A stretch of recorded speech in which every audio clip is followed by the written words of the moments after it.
출애굽기 27장 1절 본문 말씀은 반드시 우리에게 대단히 중요한 메시지이며, 이 시간에 계속해서 절망과 좌절 가운데 이 자리에 찾아오신 여러분들이 있다면 반드시 당신은 오늘 이 시대의 축복의 통로가 될 수가 있습니다. 왜 그렇습니까? 성경을 증언합니다. 모세가 시내산에 하나님 부르심을 받고 올라갔습니다.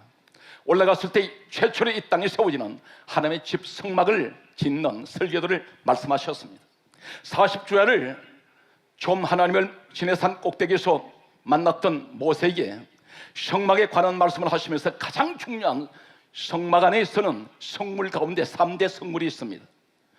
법궤라고 말하기도 하고 정국이라고 말하며 언약궤라고 말하는 열왕기상 8장 9절 말씀을 보게 되면 궤 안에는 두 돌판 외에 아무것도 없으니 모세가 호렙에서 넣었던 두 돌판이 들어있습니다. 이것을 가리켜 법궤라고 말합니다. 정국이라고 말합니다. 언약궤라고 말합니다. 또 한 가지 성물 중에 성물이 어떤 것이냐면 오늘 본문에 출애굽기 27장 1절에 소개되고 있는 번제단입니다. 이 번제단이 없으면 하나님 앞에 제사를 드릴 수가 없습니다. 반드시 구약 제사는, 모든 하나님 앞에 드려지는 제사는 제물이 있어야 되는데 짐승을 잡아서 그 제물을 제단에 바쳐서 불로 태워야 됩니다. 바로 이 자리가 어디냐면 번제단이라는 자리입니다. 또 한 가지는 대단히 중요한 성물 중에 성물은 어떤 것이냐면 금촛대가 있습니다. 이 금촛대는 불을 밝히는 곳입니다. 오늘 그 가운데서 하나님의 번제단을 여러분께 소개하겠습니다. 하나님께서 여러 가지 설계도를 말씀하시면서 여러 가지 사이즈를 그리고 모양을 여러 가지 설계도를 보여주셨습니다. 그리고 하시는 말씀이 오늘 출애굽기 27장 1절은 다음같이 말씀하고 있습니다. 너는 조각목을 가지고 하나님 앞에 제단을 만들어서 이 제단에 노소로 싸라고 말씀하고 있습니다. 그 말씀이 출애굽기 27장 2절 말씀을 보게 되면 조각목으로 노소로 싸라고 말씀하고 있습니다. 조각목을 여러분께 소개하고 오늘 불 시리즈 7번째가 되겠습니다. 반드시 오늘 살아온 성도 여러분, 불을 받는 이 밤이 되시길 바랍니다. 내 마음에 불이 들어와야 합니다.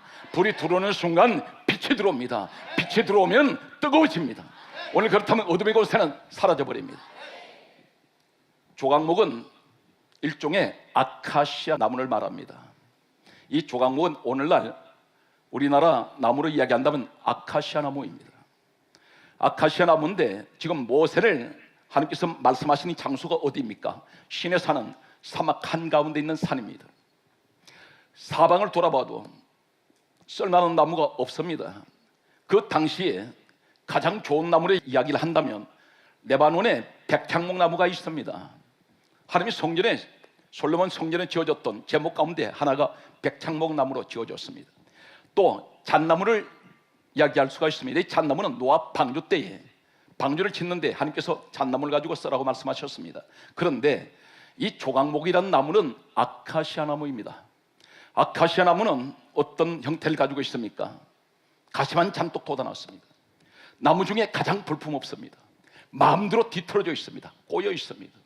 위로 밑으로 다 뻗었습니다. 뒤틀어져 있고 가지가 사방 구부러져 있습니다. 이곳이 어디냐면 사막지대입니다. 이 아카시아 나무 조각목은 사막 한가운데 여기저기 한두 그루씩 드문드문 자랍니다.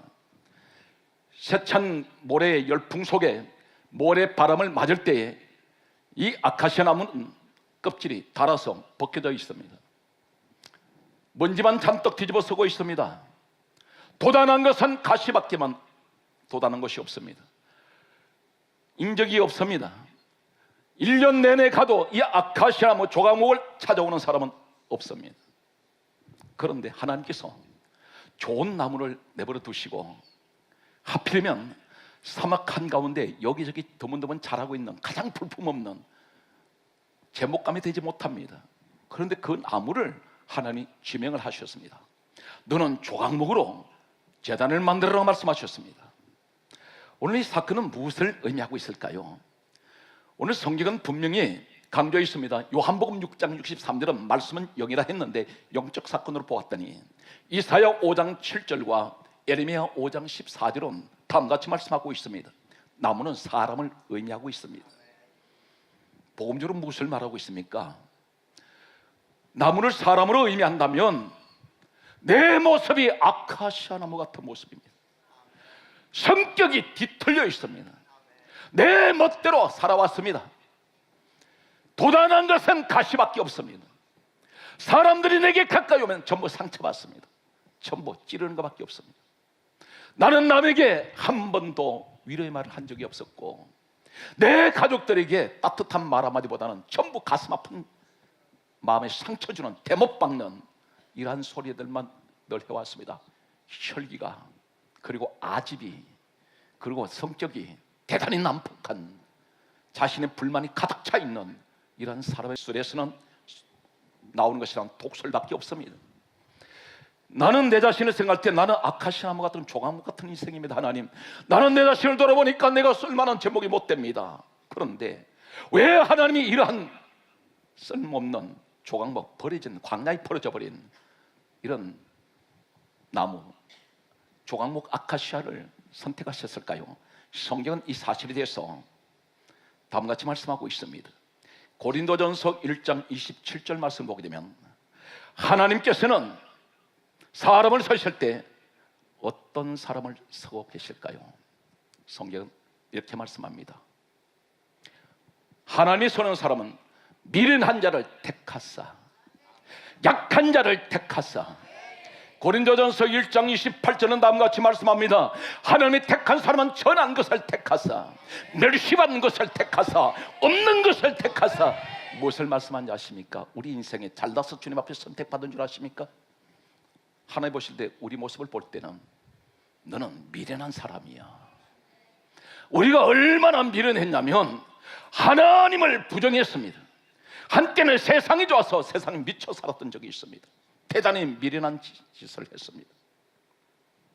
그리고 약합니다. 조금만 어떤 사람이 신앙생활 10년, 20년 경륜이 상관없습니다. 나에게 시험 드는 말 한마디 하면 하나님을 떠나버린 사람들도 있습니다. 기도하지 않는 사람이 있습니다. 예배를 멀리 해버립니다. 우리는 너무나 연약한 존재입니다. 성경은 분명히 이렇게 말씀합니다. 천한 자라고 했습니다. 하나님이 우리 보실 때에 예수밖에 살아가는 사람들, 그때의 모습은 너무나 천한 모습이었습니다. 내 자신을 내가 보지 못했습니다. 나는 대단히 추한 사람이었습니다. 그리고 천하고, 그리고 하나님께서 보실 때에 멸시받는 인생을 살았습니다. 한때는 사람들에게 나는 무시당합니다. 많은 멸시를 당했습니다. 그리고 나는 없는 자라 있습니다. 아무것도 가진 것이 없습니다. 실상은 나는 많은 것을 가졌다고 했는데 알고 봤더니 이 전부 이것이 내 것이 아니었습니다. 내 생명도 내 것이 아니었습니다. 내 자녀다 내 자녀라고 할 수 없습니다. 내 마음대로 할 수 없는 것이 인생입니다. 그런데 하나님께서 말씀합니다. 너는 하나님 보실 때에 사람들에게 멸시를 당하든, 너는 천한 자라 할지라도, 너는 약한 자라 할지라도, 내가 멸시받는 자라 할지라도 하나님 말씀합니다. 나는 너를 택했다 말씀합니다. 마치 조각목 아카시아 나무를 택하여 하나님이 제목 서시듯이, 하나님 일꾼 삼으시듯이, 하나님 성물 되게 하시듯이 오늘 이 시간 여러분들을 하나님 부르신 것은 오늘 여러분 서시려고 이 자리에 불러내신 줄로 믿으시기 바랍니다. 성경 말씀을 보게 되면 이 번제단은 목적이 하나 있습니다. 그 목적이 어떤 것이냐면, 제물을 잡아서 이 제단에 올려놓고 불로 태워야 합니다. 이 번제단의 목적이 그것밖에 없습니다. 그러면 이 번제단에는 늘 희생 제물의 피가 흐르고 있습니다. 늘 그곳에는 짐승 제물의 피가 있습니다. 이 제단에 올려진 짐승은 갈기갈기 찢어진 짐승입니다. 내장이 다 보이고 가슴이 다 찢어져 있습니다. 그런데 불로 태웁니다. 오늘 무엇을 의미하고 있을까요? 복음적으로 성경을, 우리가 구약 성경을 보는 한 가지 해석을 성경은 다음같이 이렇게 말씀하고 있습니다. 성경을 어떻게 보아야 합니까? 요한복음 5장 39절을 잠깐 소개하고 넘어가겠습니다. 예수께서 이 땅에 오셨습니다. 오늘 출애굽기 27장 1절에 말씀하시는 이 사건은 예수님이 이 땅에 오시기 전 약 1500년 전에 일어났던 사건을 말씀하고 있습니다. 그런데 이 출애굽기는 누가 기록했느냐면 모세라는 사람이 기록했습니다. 모세는 예수님과 약 1500년 역사의 거리를 두고 있습니다. 그런데 약 1500년 후에 이 땅에 오신 예수님께서 하시는 말씀이 요한복음 5장 39절은 다음같이 말씀하고 있습니다. 이 성경은 내게 대하여 정하는 것이라. 구약 성경을 말씀하고 있습니다. 이 땅에 오셨던 예수님은 이 땅을 떠나실 때까지 신약 성경이 없었습니다. 그때까지는 구약 성경은 39권밖에 없습니다. 이 성경을 가르쳐 내게 대하여 증거하고 있다고 말씀했습니다. 출애굽기는 오늘 모세가 기록했던 내용인데, 이 모세가 기록한 책을 가리켜서 예수님께서 친히 말씀하시기를 요한복음 5장 46절은 다음같이 말씀하고 있습니다. 모세는 내게 대하여 기록하였습니다. 예수님에 관하여 기록됐다는 것입니다. 이 땅에 약 1500년 후에 오셔서 이루실 것을 예언적으로 그 사건을 통하여 보여주고 있다는 사실입니다. 누가복음 24장 27절은 예수님께서 이렇게 말씀하십니다. 모세와 및 모든 선지자의 글로 시작하여 자기에 관한 것을 자세히 설명하시니라. 모세와 및 모든 선지자의 글이 어디입니까? 구약 성경 말라기까지입니다. 그리고 그것을 자기에 관한 모든 것이라고 말씀하고 있습니다. 좀 더 말씀을 드리면 누가복음 24장 27절 이 말씀을 이어서 44절은 다음같이 말씀하고 있습니다. 모세의 율법과 선지자의 글과 시편에 나를 가리켜 기록된 모든 것, 이렇게 말씀하고 있습니다. 전 성경이 예수 그리스도에 관한 이야기라는 것입니다. 한 군데를 더 소개하겠습니다. 고린도후서 3장 14절 이하의 말씀을 보게 되면 너희가 구약을 읽을 때 수건이 그 얼굴 덮어도다. 그러나 언제든지 그리스도께 돌아가면 그 수건 벗겨지리라 말씀합니다. 무엇을 말하고 있습니까? 구약 성경을 아무리 읽어도 예수가 없으면 정답이 나오지 않습니다. 성경을 여는 마사키는 누굽니까? 예수입니다. 예수로 구약을 보았더니 수건이 벗겨지더라는 것입니다. 그렇다면 오늘 번제단되는 조각목 같은 내 인생에게 하나님께서 말씀합니다. 내가 너를 성물로 만들었는데, 내가 너를 위해서 오늘 이 시간 너를 번제단 만들 때 너를 성물로 택했는데 오늘 무엇을 말하고 있습니까? 너에게 희생 제물이 있느냐 말씀합니다. 오늘 희생 제물이 누굽니까? 번제단에 올려지는 희생 제물은 누구 때문에 죽었습니까? 희생 제물 자신 때문에 자신이 죽은 것이 아닙니다. 왜 죽었습니까? 모든 백성들의 죄 때문에. 이 희생제물은 죄 없이 태워져서 죽어야만 했습니다. 복음적으로 무엇을 말하고 있습니까? 성경은 이렇게 강조하고 있습니다. 고린도전서 15장 3절은 말씀하시기를 예수 그리스도는 우리의 죄를 위하여 죽으셨다 했습니다. 바로 이 사건은 번제단에 올려지는 이 희생제물은 바로 모든 백성들의 죄 때문에 태워져서 죽는데, 오늘 이것은 우리에게 무엇을 말씀하고 있습니까? 약 1500년 후에 이 땅에 오셔서 예수님께서 십자가에 죽으심으로 우리의 모든 죄를 대신하여 그분이 십자가에 희생되실 것을 말씀하고 있습니다. 그렇다면 주여, 내 마음이, 내 몸이 지금 무엇이라고 말씀하고 있습니까? 성경은 이렇게 강조하고 있습니다. 고린도 후서 6장 16절에 말씀하시기를 우리는 살아계신 하나님의 성전이요. 따라하세요. 내 몸은 살아계신 하나님의 성전이요. 그렇다면 반드시 하나님의 성전은 제단이 있어야 됩니다.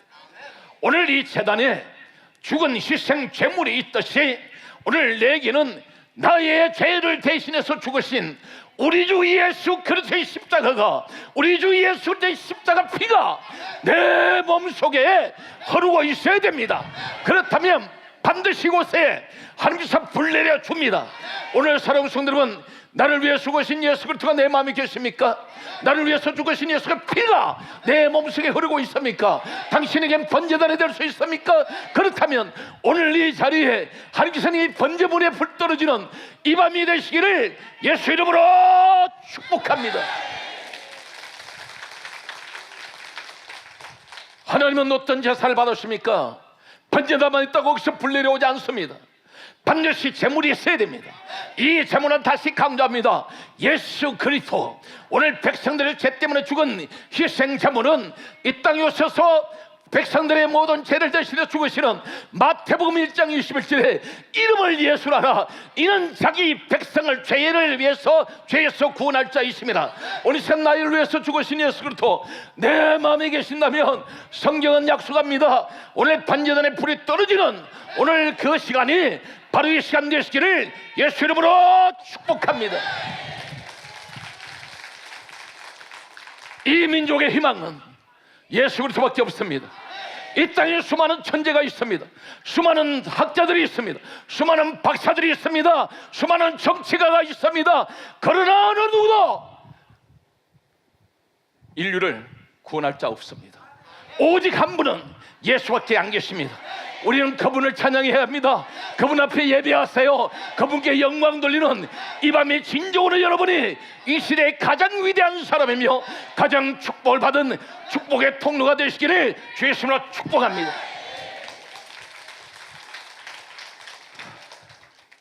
제가 설교할 때 제일 힘든 게 바지가 내려오는 거죠. 그래서 제가 고민했어요. 멜빵을 할까? 그러면 이게 내려오지 않을 거 아니야. 자, 사랑하는 성도 여러분, 은혜 시간 되시기 바랍니다. 성경은 과연 번제물이 불 떨어질까요? 성경을 여러분께 소개하고 있습니다. 레위기 9장 24절을 보게 되면 여호와의 불이 여호와 앞에서 나와서 번제물의 불이 임해버립니다. 내게 번제물 되시는 나를 위해서 죽으신 예수 그리스도 피가, 예수 그리스도가 내 마음속에, 내 마음 성전에 계신다면 반드시 하나님의 불은 여러분에게 임하여 주실 것입니다. 성경은 이렇게 강조하고 있습니다. 열왕기상 18장 38절에 보게 되면 갈멜산에서 엘리야가 하나님 앞에 엎드려 기도할 때에 하늘에서 불이 내려오는데 가장 먼저 불이 어디로 떨어지냐면 바로 번제단에, 저단의 번제물에게 불이 떨어져 버립니다. 오늘 시간 사랑하는 성도 여러분, 여러분 이 시대의 영적인 번제단이 되십시오. 오늘 나는 나의 인생에 초라한 조각목 같은 인생인데 어떻게 해서 내가 이런 큰 은혜를 입었습니까? 내가 어떻게 해서 하나님 앞에 이렇게 큰 선물이 되올 수가 있었습니까? 우리 하나님은 내 몸에 반드시 살아계신 하나님의 성전이라 했는데 오늘 내 성전된 내 몸속에 오늘 하나님이 계시기를 나는 간절히 소원합니다. 오늘 살아온 성도 여러분, 성경은 계속해서 이렇게 말씀하고 있습니다. 역대상 21장 26절 말씀을 보게 되면 다윗이라는 사람이 있습니다. 다윗이 언제 불받은지 아십니까?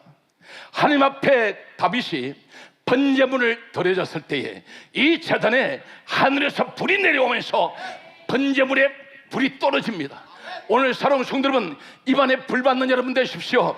그 불을 받으려면 하늘 불이 어디서 옵니까? 내 마음속에 희생제물 되시는 나의 주 예수 그리스도가 계셔야 됩니다. 왜 그런지 아세요? 불이 있는 곳에는 반드시 성령이 역사하는 자리예요. 그 자리는 요한복음 15장 26절에 예수님께서 친히 우리에게 가르쳐 주셨습니다. 진리의 성령이 오시면 그가 나를 증거하실 것이요, 반드시 성령님은 예수 그리스도가 계신 곳에, 예수 그리스도가 있는 곳에, 예수 그리스도를 증거하는 곳에 성령이 역사하세요.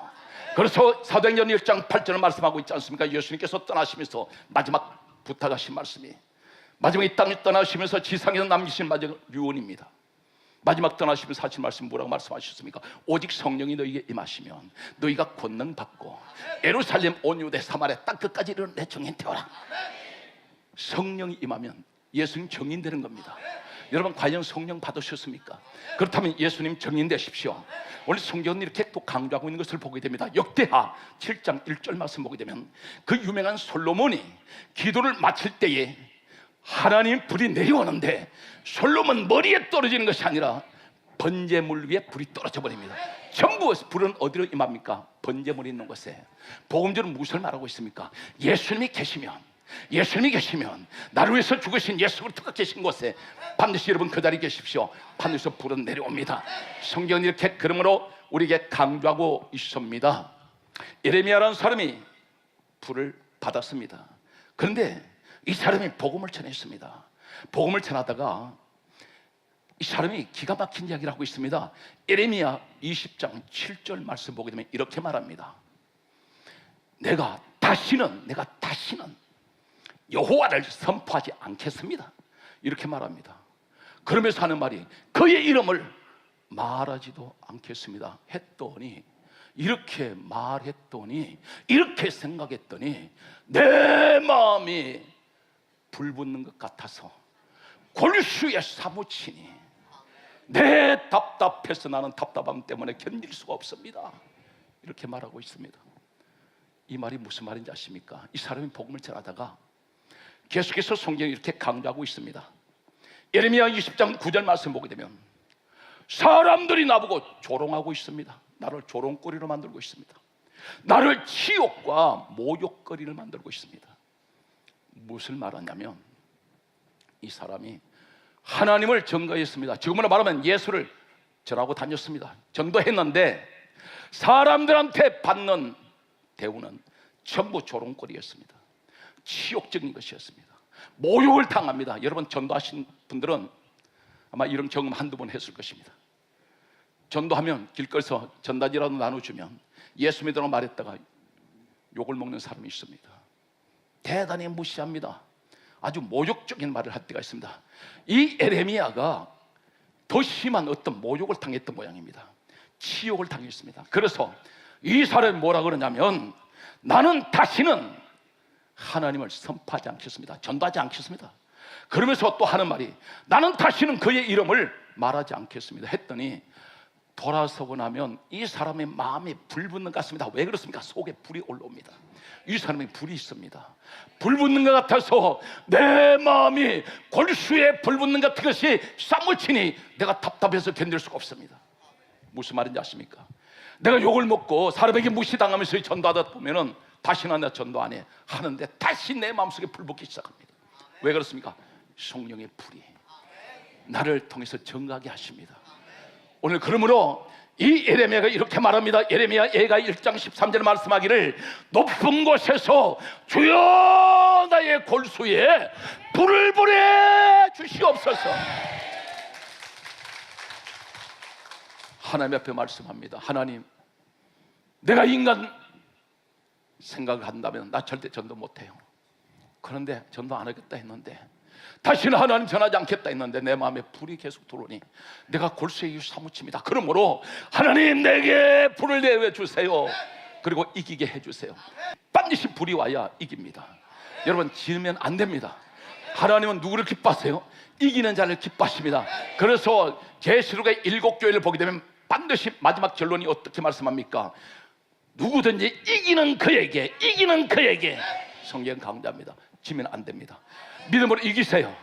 오늘 여러분 생활은 반드시 여러분 도전하십시오.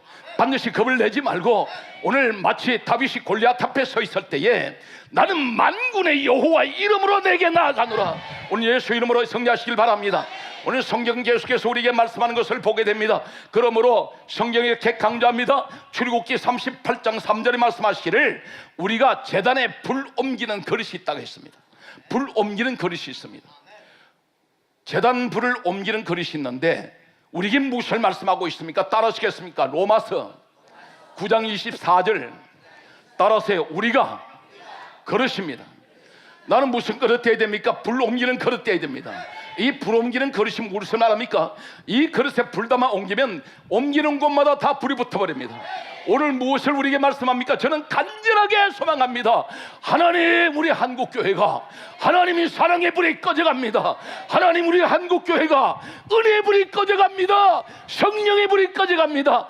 주여, 우리가 사랑의 불이 되게 하여 주시고 은혜의 불이 되게 하여 주시고 내가 성령의 불을 받아서 오늘 하나님 나도 가는 곳마다 오늘 불을 붙이는 불소시기가 되게 하여 주시며 하나님 나를 통해서 많은 사람들에게 은혜의 불을 전달하게 하여 주시고 성령의 역사가 임하게 하여 주시기를 예수 이름으로 축복합니다. 사랑하는 성도 여러분, 우리 교회는 냉랭하다고 말하지 마십시오. 내게 불이 있으면, 나 한 사람 불이 있으면 교회 전체를 불을 붙일 수가 있습니다. 반드시 불씨가 되시기 바랍니다. 내 가정이 여러분 불씨가 되어야 돼요. 어떤 불씨가 되어야 됩니까? 사랑의 불씨, 은혜의 불씨, 믿음의 불씨, 반드시 불씨가 되십시오. 그래서 불 옮기는 그릇이 되어야 됩니다. 오늘 하나님이 이런 사람을 찾고 있습니다. 그게 따라하시겠습니다. 주여, 내가 바로 이 시대의 불씨입니다. 따라서 나는 사랑의 불씨, 은혜의 불씨, 믿음의 불씨입니다. 이 사실 믿습니까? 오늘 성경 말씀을 계속해서 여러분에게 소개하겠습니다. 말씀의 결론을 가겠습니다. 오늘 조각목 이 아카시아 나무가 하나님 앞에 번제단으로 선택을 받았는데 번제단 위에 제물을 올려놓고 불을 피웠더니 나무가 완전히 다 없어져 버립니다. 남는 건 죄밖에 없습니다. 그런데 하나님께서 이렇게 말씀합니다. 나무에 불 붙여놓으면 나무는 자연에 다 없어질 것이고 40년 동안 광야길을 번제단을 메고 갈 때 다 부서져 버립니다. 그렇다면 어떻게 해야 됩니까? 하나님 말씀합니다. 출애굽기 27장 2절 말씀 보게 되면 이 번제단에 조각목을 따라서요 노수로 쌓아, 노수로 쌓라는 것입니다. 그렇다면 사랑하는 성도 여러분, 번제단 위에 제물을 태울 때 불이 붙어서 활활 타오를 때에 오랫동안 장시간 동안 이 제물이 탑니다. 기름기 하나 없이 짐승털 하나 없이 다 태워야 되는데 계속 타오를 때에 이 놋 안에 조각목 나무가 들어 있습니다. 그렇다면 이 놋이 불에 달궈져서 벌겋게 쇳덩어리가 달궈졌습니다. 그러면 자연히 그 안에 있는 조각목은 타서 없어져 버립니다. 남는 건 쇳가루밖에 없습니다. 무엇을 말씀하세요? 복음적으로 대단히 중요한 말씀을 하고 있습니다. 오늘 이 놋은 바로 무엇을 말씀할까요? 계시록 1장 15절에 이 땅에 다시 오실 예수님 발이 주석입니다. 주석은 바로 놋새를 말합니다. 우리 주님 발의 놋이에요. 왜 놋입니까? 심판을 말합니다. 정복을 말합니다. 다시 말해서 놋은 영적으로 우리에게 무엇을 가르치고 있습니까? 나는 잘 부서지는 조각목 같은 인생입니다. 비록 번제단이 됐지만 나는 잘 부서져요. 하나님, 그리고 나는 금방 불에 타서 없어질 그런 인생인데, 오늘 가장 쇠 중에 강한 쇠, 이 쇠가 바로 뭡니까? 놋 안에 내가 들어 있습니다. 다시 말해서 이 시대에, 이 세상에, 온 우주에 가장 강한 분이 누굽니까? 예수님이십니다. 우리 주님은 놋 같은 분이세요. 놋 안에 내가 들어 있었더니 아무도 나를 건드릴 자 없어요. 그런데 불을 받았더니 나는 타서 없어져 버립니다. 나는 없어지고 오직 남는 것은 놋밖에 없습니다. 무엇을 말하는지 아십니까? 내가 성령을 받으면 나라는 존재는 사라집니다. 무엇을 하든지 예수밖에 없습니다. 입을 열면 예수님, 입을 열면 예수님이 해주셨고, 입을 열면 예수 자랑, 교회 자랑합니다. 오늘 사랑하는 성도 여러분, 오늘 시간 불 받아야 됩니다. 한국 교회가 다 불 받아야 됩니다. 모든 교회가 불 받아야 됩니다. 불을 받고 내 육엔 태워지고 오직 남는 것은 오늘 놋밖에 없듯이 내게는 예수 그리스도밖에 없어야 됩니다. 사랑하는 성도 여러분, 주님을 자랑하십시오. 반드시 여러분에게는 우리 시간 가장 축복의 자리에, 하나님께서 가장 이 시대에 크게 서시는 반드시 번제단 같은 이 축복이 주어질 것입니다. 오늘 사랑하는 성도 여러분, 자, 우리 인사하시겠습니다. 오직 예수만 자랑합시다. 크게 하세요. 예수님만 사랑합시다. 오늘 여러분 가운데 이 축복의 주인공이 되십시오. 범사에 여러분 가운데 오늘 하나님이 가장 크게 들어서시는 이 시대에 가장 귀한 번제단 같은 축복을 받는 여러분 되시기를 주 예수 이름으로 축복합니다.